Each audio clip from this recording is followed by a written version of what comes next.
Please like, subscribe, and be sure to click that bell button for regular and exciting indie film content and your chance to be the first to engage with the Liftoff Global Network of Film Festivals as we embark on launching the careers of the filmmakers of tomorrow.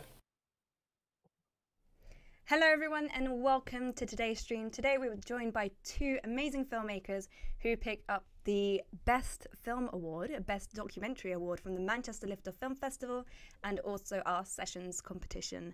Their film is Ambitious 220 and I'd like to welcome Henry and Marcus. Welcome. Hi. I think we should start. I think we should just jump straight in. First of all, I'd like to say that the chat room is now open. So if anyone who is watching does have some questions, please put them in the chat room and we will pass them over to the filmmakers as the stream continues. And let's find out some more about who you both are. So Marcus, why don't you take it away with introductions and then we'll pass it over to Henry as well. Cool. Well, first of all, thanks for having us. So yeah, I'm Marcus. I'm a filmmaker based in Manchester, UK. I've been working for a tech company for a number of years, but just recently I've taken the plunge to go freelance as a filmmaker, working on the usual commercial projects and that kind of thing, but really passionate about, telling interesting stories and kind of shaping a narrative. And that's what we did with Ambitious 220. It was a completely free passion project that we decided to do to help raise awareness for Ambitious About Autism. And plus, it was just a really cool story to be a part of. So, yeah. Absolutely. And we'll dive into a lot of more things that you mentioned there. But let's pass it over. Henry, why don't you introduce yourself as well? So, hi, my name's Henry. I'm also a filmmaker. Thanks for having us, guys. No, absolutely. So, I'm based in the Peak District, but Marcus and I know each other from university, and really we've been making films together ever since then. So. My passion's documentary, and I specialize in working with brands and organizations to make documentaries that represent them through the people that use their services. So I have been freelancing the past couple of years, working with all sorts of companies, making all sorts of films, mostly in sport. But now I work for a golf startup. And we're doing the same. We're making documentaries about players, and that's where I am today. The original plan was that Marcus and I would do this call together, but I'm in Abu Dhabi at the moment, filming golfers, and yeah. We'll dive into what is next for both of you and what you're currently working on during the stream. But that sounds absolutely amazing, and I guess with golf reaching that next level of popularity with the new Netflix series, in the same vein as Drive to Survive, I guess golf is going to become even more not worldly recognized, but publicly accessible, which is cool. Yeah. So we'll delve into that a bit as the stream goes on. So what I'm going to do is I'm going to load your film up now, so it will start playing. So if you are watching this at home, there might be a slight delay, as I mentioned, but we've got quite a few people watching. So I'm just going to remind you, if you are watching this and you have any questions for our filmmakers, please do let us know. Put it in the chat room and we will do our best to share those comments. Jonathan mentions here, he says, congratulations to the both of you. So I'm going to get the film loaded and it will start playing instantly, and let's go. As I do that though, could you tell us a little bit more about how you found the four friends and the subject that you wanted to document? So really, it all started when a friend of mine, Mark Goodstone, who works in the Rapha Manchester clubhouse, well, at the time he was a shop floor manager, and essentially him and his friend Gaz had recently done a challenge called the Triple Crown.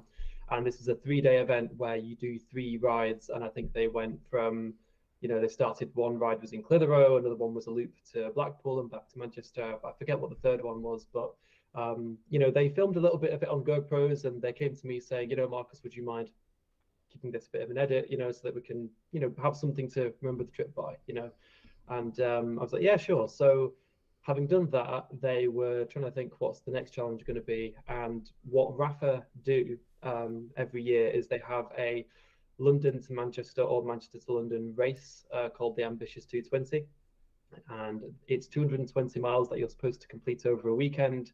And well, actually, Henry, what was it? It was an official route, but then in 2020, due to the pandemic, they had to make it a you draw your own route and you can do it yourself. Oh wow! Yeah. And so the original plan was, well, their original plan was to ride Edinburgh to Manchester, but the weekend that the ride fell on was the weekend where Scotland banned travel from Manchester to very Scotland. specifically from Manchester. Yeah, it was crazy. So yeah, and I think out of the full 8 of us, it was 7 of us were based in Manchester, so that wrote that plan off. So as you'll see in the film, there's a moment where there's almost sheer panic as to what we're going to do. Reroute it, and replan the route. But I think the project originally I came on because the guys approached Marcus and said, "We're going to be doing this ride. Do you want to come and film some GoPro stuff? Maybe meet us in the Lake District and film sort of a few roads here and there." And Marcus called me because we'd made some films previously, but we'd been filming cars out the boot of my car. Yeah, and I want to talk more about those shots. But yeah, he approached me and sort of said, "Oh, can you come along and help? We're going to film stuff in the Lake District." And then it turned into, "Oh, we're probably going to meet them there and film them all the way back to Manchester." And then all of a sudden it was, we're going to meet them at the start line and follow them the full ride. So one of the characters, Johnny, in the film, he never planned on doing the whole ride, but bit of a spoiler, he ends up doing the whole ride. I think for us it was the same. We didn't plan to do the entire thing, but when you get going, you just kind of decide to stick around, you know, and just and you become part of the story. And it was really cool to just document the full ride, because you're meant to complete this 220-mile riding in 72 hours over a weekend, but the guys wanted to do it in 24. So crazy. It was cool to, exactly. Yeah, it was a very long day. Yeah, I don't know how Henry stayed awake driving for so long, but there you go. So you mentioned the first hurdle, which was that the route got changed on the day or the day before. But with documentaries like this, you have to go with the flow. But I'd like to know some other hurdles that you had or hiccups that you had along the way. I think the biggest challenge was keeping track of the riders, you know? So it might sound quite simple, but you don't want to just film out the back of a car the entire time. It's quite boring. It's the same shot. So at times we drive ahead, park up. And I think at one point we thought, you know what, we've driven quite a bit further ahead. It's 3 a.m. We're 3 hours into this thing because it was a midnight start. Let's just, you know, get an hour's sleep, because we've been up for, I don't know, 18 hours at that point already. And we thought, oh, okay, you know, we'll set up. We've got the tripods. We know what we want to do. We'll just, you know, have a sleep for an hour. 10 minutes later, they're riding down. We had to quickly pack up our stuff and like get back on the road and film them again. So I think just keeping up with them is challenging. Henry, would you add anything else to that? I think, well, one of the things I found really interesting about the project was my approach to documentary previous to Ambitious has always been set up an interview and then film sort of cutaways that are relatively planned. And that's sort of my go-to style. Sure. But from Ambitious, it was, I think the main lesson really was that it was just constant. It was always just, you're filming everything that's going on, but also the biggest hurdle was the time frame, that we had to drive all the way up to Newcastle, then follow them for the full 20 hours. I think it was something like 37 or 38 hours total that we're up and driving. And I think that was always sort of in the back of our minds that, I'm sure we'll be able to find somewhere to sleep. And I mean, like about 3 a.m, I was sat in the driver's seat and I thought, right, I'm going to nod off. Told the guys, wake me up in about an hour, because that's when the rides will probably come past. And as I start to close my eyes and sort of, you close your eyes and your vision goes a bit hazy, I just saw sort of flashing lights off in the distance. And I thought, please no, please no, please no. And then, they came past. So yeah, the time frame is, I think, the big hurdle for me. Yeah, and I'd also say as well, when you're fatigued and tired and you've been crammed in the back of a small car, because we were also it was an unsupported ride, but we still had to carry a few supplies and bits of food and things to the ride. So the car was very cramped because there was 4 of us. We had Henry driving, me out the boot, another guy, Josh, who was kind of like assistant cam op, and then Chris, who was our photographer. And we're all in the back of the car for a very long time. And when you're very tired, you get very agitated. And there was a point where even when we'd finished and we arrived in Manchester and it was a success, you know, me and Henry were starting to have a bit of a tiff because you know, we were just, but also to focus and to be thinking and planning ahead, because as we're filming, it's not scripted. We're kind of, the story is evolving as we film. So you know, you're constantly trying to edit it in your head and think about what you need to film and what's coming next, and trying to anticipate what's going to come next so that you can be in the right place to film it. But then you're also very tired and your concentration goes. And yeah, for me, that was a very big challenge as well. That would be horrific for me as well. If I don't get 8 hours sleep a night, I literally can't function. So I don't think this is a project that I would have been able to do. So hats off to the both of you for doing that. So we talked about some hurdles there, and something else that we like to talk about is, here at Lift Off anyway, is something that you absolutely loved about the project. Maybe it took you by surprise and became your favourite part of the film, or just something that you really treasured within the film. And then something that you would do differently. I think we should start with something that you would do differently, considering the hurdles that you've just mentioned. So let's start with that point. Well, I think one thing we do differently is take a bigger car. Yeah.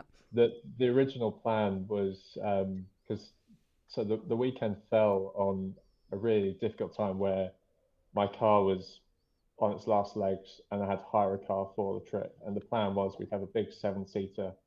And I went to pick up the hire car the morning before we headed up to Newcastle, and they said it hasn't come back. We haven't got it. Oh no! So what did you end up with? We ended up with, it was some Vauxhall Crossland something or other, but Grandland it was called. Grandland, yeah. It was like a 5-seat SUV. It wasn't very big, wasn't very spacious, and was just. I think we called it the Grandland Super Slam because as we're going around corners and all the space, you just get smashed into the side of the A pillar. Yeah, so that was fun. Yeah. So yeah, a bigger car and possibly a bigger crew. I think one of the limitations we had was we'd lose the riders because we'd drive off to find a vantage point, and then we couldn't work out where the riders were. Yeah, so having sort of people to go ahead and set up shots would be handy, but that would be great. At the same time, it felt like a journey for us, just as it felt like a tough journey for the riders. And I think, granted, we were in a lovely warm car with heated seats, and yeah, we were fine. In the driving range, but it felt like a monumentous challenge for us as well. Yeah, and to share in the, you know, what the riders were doing, because yeah, I couldn't do that, you know, 220 miles in 24 hours and less. Yeah, I just couldn't do it. But you might be wondering, okay, so we seem to have a lot of challenges where we're losing the riders, we don't know where they are. Well, don't they all have GPS tracking? And that's fine. But at the beginning of the film, so one of the guys, Ricardo, he was actually doing what's it called, the Cross Britain Challenge, where you basically cycle to Land's End. To Land's End in Cornwall, yeah. And as part of, he was doing it in sort of daily stages, and the daily stage where he went from Edinburgh down to Manchester or around Manchester, he decided to join the guys. He was fitting in this ride as part of a bigger ride, which is just mental. But his tracking, as you'll see at the beginning of the film, in fact, probably around this point, they're talking about, where is Ricardo? We don't know where he is because his tracking just stopped working about 3 hours earlier. So, you know, technology's there, but it's not perfect. Yeah. Sure. And going to a moment that you absolutely love. Maybe it was unexpected, or maybe it was a planned shot. I don't know, but what do you absolutely love about this project? I think one of the moments of the film, at least, that, and particularly filming, that just really through us, was we were filming on quite a remote road, surrounded by farmland, and we thought we'd stop over. There's a nice vantage point. It's really flat. We see the guys coming from quite a while away, and then all of a sudden the road was filled with cows.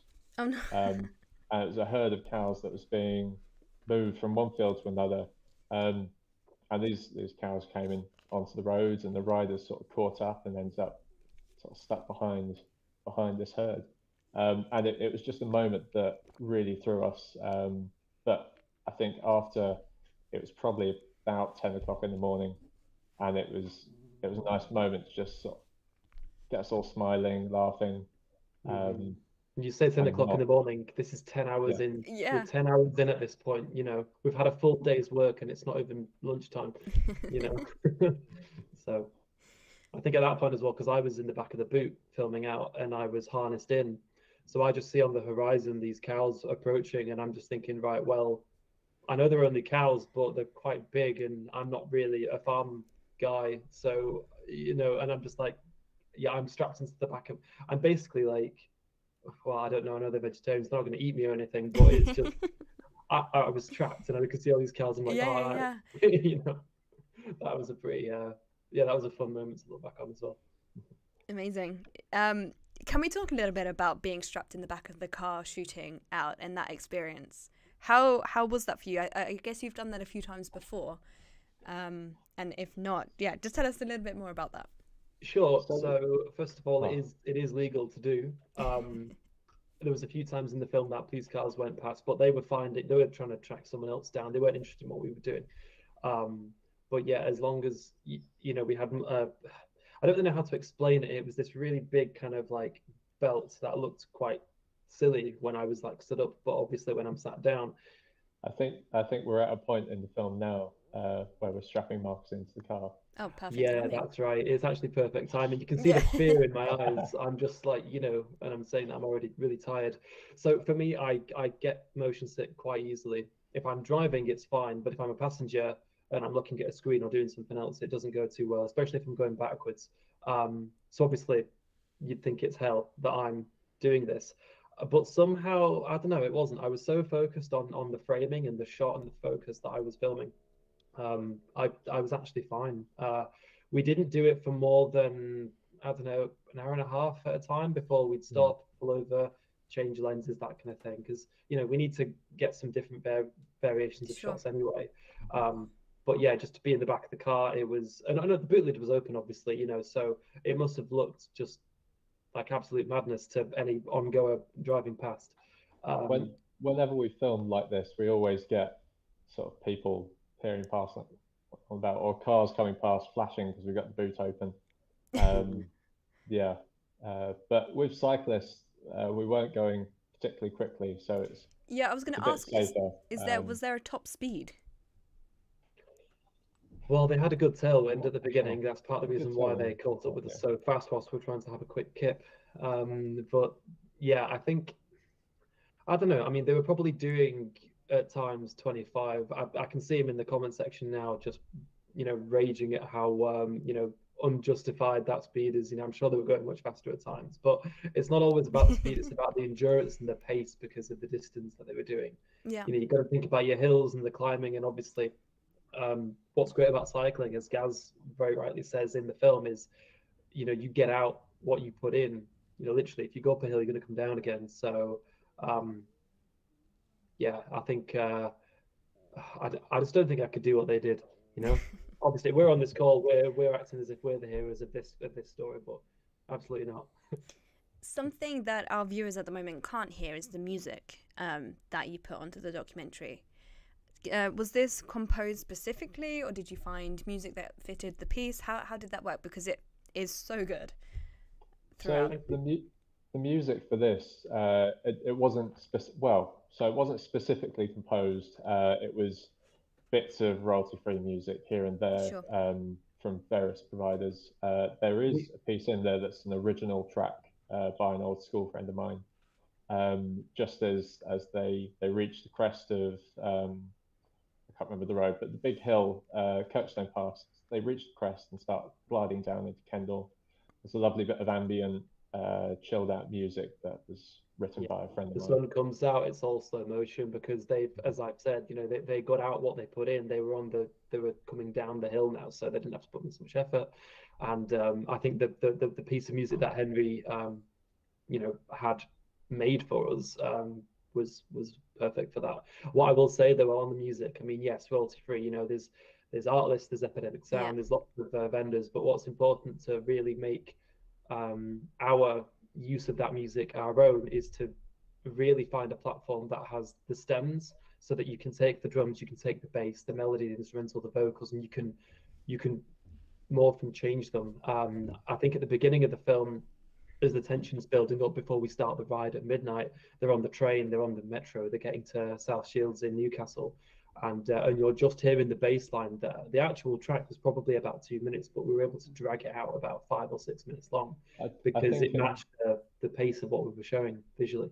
I think in the first about 15 minutes of the film, there's maybe 2 tracks, because like Mark said, we used the stems of the audio, so we were able to have sort of one tense moment and one sort of track building up for one part, and then as they set off, we can have sort of another section of the song, but just with a different instrumentation. And we were able to sort of drag that out a little bit.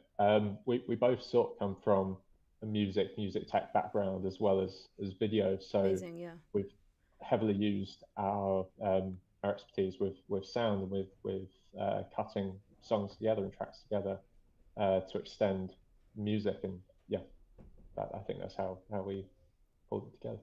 Amazing. There's one moment that really sticks out in mind. I don't think in the time that we're going to be on the stream that it will appear, so I just wanted to mention it. But the pothole scene, when you're talking about the potholes and then like riding over the potholes, it is so current. Especially, so we're based just around, just outside London, and the pothole situation here is crazy.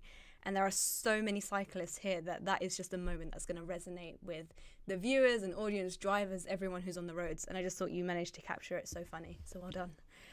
So one of the things we took away from making films prior to Ambitious and filming things out the boot was always Marcus would always be quite far back from me in the boot of the car. Yeah. And so if I saw a cattle grid or a pothole coming up, I knew that if I went over it at some speed, he'd jump.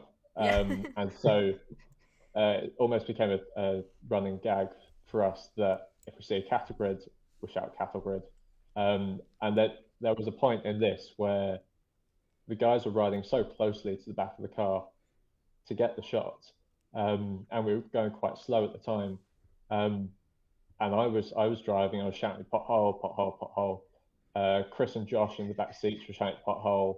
Marcus was then shouting pothole at the cyclists, who were then shouting pothole at the cyclists at the back.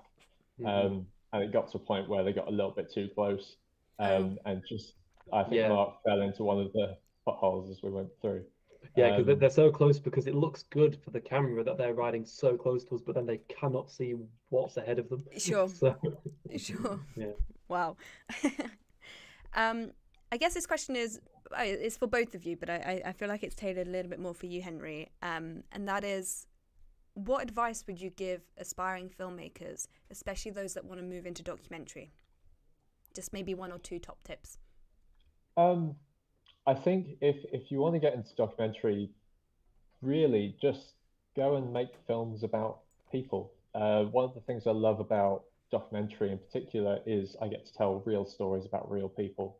So go and interview your grandparents, your uncles, your aunts, your parents about what they do. If I don't know, if a member of your family served in the army, or have done something interesting, or athletes, or run businesses, go and talk to them. And one of the things that really got me going in video was small business videos, and it was you go and have a chat with someone about what their business does, film some cutaways, and piece that together. And I think with documentary, and particularly sort of interview-led documentary, I sort of got the start making business films, but actually it's just in reality it's talking to people.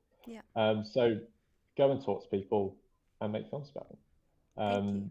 You don't necessarily have to find that. I mean, obviously award-winning filmmakers, sort of winning Oscars and things like that, tackling big subjects, and sometimes a big subject will present itself to you. But in the meantime, if you want to just get out there and start making documentaries, have a chat with people and talk to people and film that. Thank you. That's amazing advice. Marcus, is there anything that you would add to that? So when it comes to, obviously, when it comes to the interviews and when you're speaking to people, whether it's your parents or whoever it might be, try and ask the questions that may seem obvious in hindsight, but they're actually not that obvious. For example, yesterday I was back up in Kendal actually filming a case study video with a coffee brand, and standard interview. Why should we buy your coffee? What is it you do? What are the themes around traceability, sustainability, that kind of thing. But what I asked beforehand was, oh, okay, so you source your coffee from Ethiopia, from Mexico. Have you actually been to these places? Mm-hmm. And they said, oh yeah, we went last month. Went down to Uganda. We saw the plantation. We saw that because it was important for these people to see that they're wearing the gloves and their employers are protecting them and looking out for the actual workers. And the founder of this coffee company up in Kendal, he had so many stories on the back of that I wouldn't have known about if I hadn't asked that question. It sounds like an obvious question to ask, but really all that was on my prep notes was just what's your name, why should we buy your coffee, and what you're doing around sustainability. Very dry stuff. So and it's delicious coffee as well. I've got some. They've got another customer out of me, but it's just funny how, and obviously I know that they do good practice, but try and think about, try and imagine what stories they may have and see how you can get there. It might sound a bit whimsical, but yeah, that's what I'm going with. I think following on from what Marcus said, one of the biggest pieces of advice I've been given was from Trevor McDonald, and I sort of went to a talk, met him a few years back, and he said, let people talk. And people will tell you your stories. If someone is willing to sit down in front of the camera for you, it means that they want to talk. Even if it's subconscious, even if it's a case of you beg them, if they finally agree to sit down with you, they want to talk. So let them talk and let them tell you their stories. Yeah. Amazing advice. Thank you both so much. Ironically, though, with that, what we're currently looking at on the screen is shots of Ricardo sleeping, being halfway through his ride. So yeah, he very much did not want to talk at that point, but we still had something to share. We captured that moment. So yeah, just thinking outside the box, really. How has Ambitious 220 been doing on the festival circuit? What's the response been? If I could be completely honest, so this is our first time doing a feature-length film together. Okay, we've done a few shorts and bits of things there. So we thought, okay, let's actually try and do the festival circuit. But we tried to be a bit kind of, we tried to look for the interesting ones and the niche ones. There's one festival called Seymour Festival, where the whole premise is it has to be sea related or mention the sea. And we kind of thought, well, we go coast to coast. We've got 2 seas there. Can we do something with that? But sadly, it wasn't enough for them. So really now we're just thinking of what else we can do for that festival, I think, I think going into sort of applying for festivals, we were quite ambitious actually, and sort of thought, oh, well, we'll enter in some big mountain festivals. But I think one of the big hurdles we've sort of, well, not necessarily hurdles, but one of the things we think we've noticed is that the film's about 4 fairly athletic guys taking on a challenge, but it's a challenge that a lot of people do, and it's not like climbing Everest in record time or something like that. So we were aware that that's something that we might face, and like certain festivals might not necessarily take us on because it's not as monumental a challenge. But the festivals that have taken us on, like you guys, I think have noticed that it's a human story, and it's not necessarily just about the challenge. And yeah, the festivals that we have been to have been that have shown the film have been great. Yeah, it's been well received. Good. One thing just on that as well, so we submitted to the Kendal Mountain Festival. It's just right up on the mark for this kind of thing. The film that won the audience choice last year, I forget the name, but it was essentially about a group of mountain climbers that are all kind of elderly women, kind of 60 plus. Incredible feat of athletics to do what they did. And it made me realize, yeah, as Henry said, our film is about 4 moderately young and athletic blokes doing a, decent but conceivable challenge. So I think maybe next time we'll look for something a bit more tricky, but it was still really fun to do. We did briefly discuss an idea to film ourselves riding Johnny Breaks to Land's End on Brompton bikes, because we were trying to think, we've got a film about 4 really athletic guys doing an achievable task, and Marcus and I aren't particularly athletic, and we cycle but not a lot. Yeah, not to that level. Taking on an epic challenge that is almost impossible, and we thought, is that the foldable bike? Yeah, the foldable bike. Okay, got you. So, I've got you. You talk about the potholes in London, so these bikes would just go in them. Yeah, you disappear in a pothole there, but yeah. Yeah, we just thought it would be quite. We've not seen it done.